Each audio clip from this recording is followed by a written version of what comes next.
So the true goal in an organization is to become data-driven. And really, we hear that a lot, but it's a good idea to kind of walk through that and see what it actually means.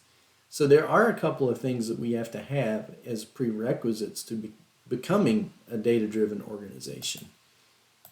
And that includes these two things: data collection and data access. An organization has to be collecting data that is relevant, that is clean, and even if you have data and you're collecting data, that doesn't necessarily mean you are data-driven. The second thing is you have to have access. Data must be accessible and queryable. So if you can't join the data together, if you can't share the data from one location to another, for example, if someone has a spreadsheet on their own personal device and they're not sharing that with others, then that's not a good idea.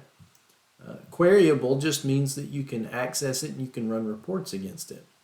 But even if you have this, it doesn't ensure that you're data-driven.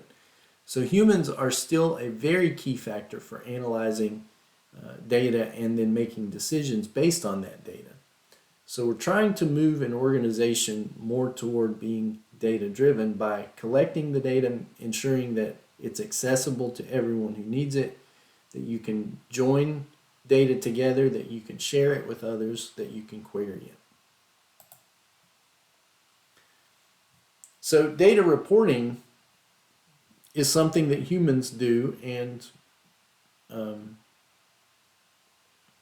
reports are only as good as the writer of the report. So the writer of the report has to understand the data that they're looking at. But then the reader of the results is the person who actually is doing the interpretation, not the report writer. So interpreting results requires human understanding of the data and what it is the report writer has created.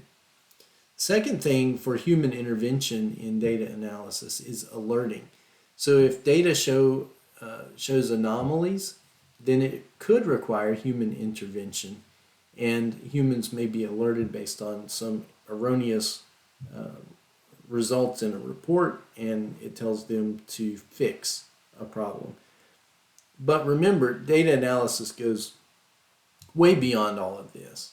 So this is not data analysis itself either. What we have to do is go from reporting to analysis, and here's a side-by-side comparison of the two. So reporting is a very descriptive action. We just simply say, this is what the data says. It answers the question, what?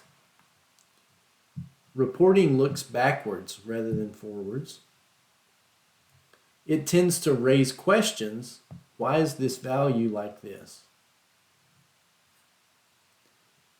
It's moving from the data to the information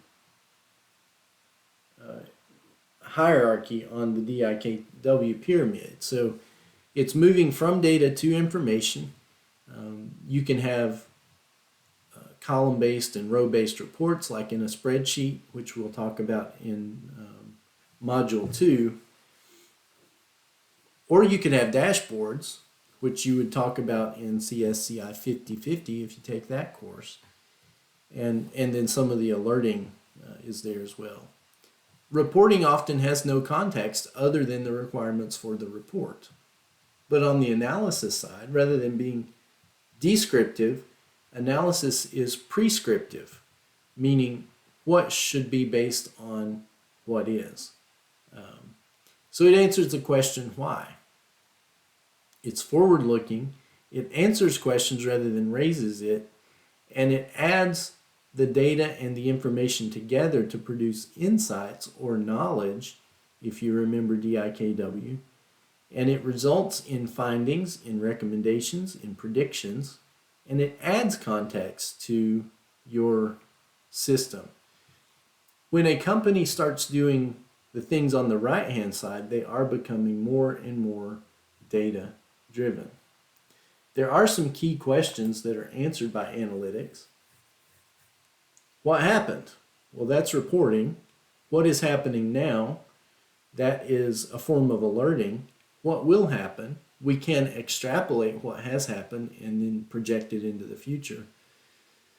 But providing insights are the questions on the bottom. How and why did something happen? Creating models and experiments to determine that. The next question in the present, what's the best next action? Making recommendations based on the data that you have produced and have had over time. And then finally, in the future, what's the best or worst that can happen? So doing prediction, doing optimizations, doing simulations, all of those things are things that we can do when we are data driven. So there are some hallmarks of being data driven. We continuously test things. So we test any process that we have going on and we want to see what its status is currently. Continuous improvement, optimizing the processes that we have and trying to make them better. A big reason for doing that is to decrease costs, because cost is a huge factor in any situation where you have money involved. Continuous learning. So use predictive modeling or forecasting to try to figure things out. And then feed results back into the model and learn from your past observations and predict even better future results. Finally, making decisions using weighted variables. So gather data for each alternate solution, use weights to determine a final leading decision. And you can use data analytics to do these things, all of these things. And finally, I want to show a chart here that talks about the degree of business intelligence in a particular organization. So from reporting to optimization, reporting is on the bottom left-hand side of this graph. So the first four areas here, standard reports, ad hoc reports, query and drill down, and alerts. These are all access and reporting. They answer questions like what happened, how many, how often, and where. What exactly is the problem? So that's kind of a root cause analysis type idea. And then what actions are needed. So these are things that we can determine with data without much intelligence. But as we go up this chain, we have a larger degree of intelligence and we have a much larger competitive advantage. So when we start using statistical analysis, for example, we can determine why something is happening. We can do forecasting and extrapolation to answer the question, what if these trends continue? We can do predictive modeling to assess what will happen next. And then optimization for what's the best thing that can happen in the future. So again, these are things that we would consider analytics in a situation like this. So these together, we can move along this continuum from simple reporting all the way up to an optimization situation where we are making decisions based on the data that we have currently.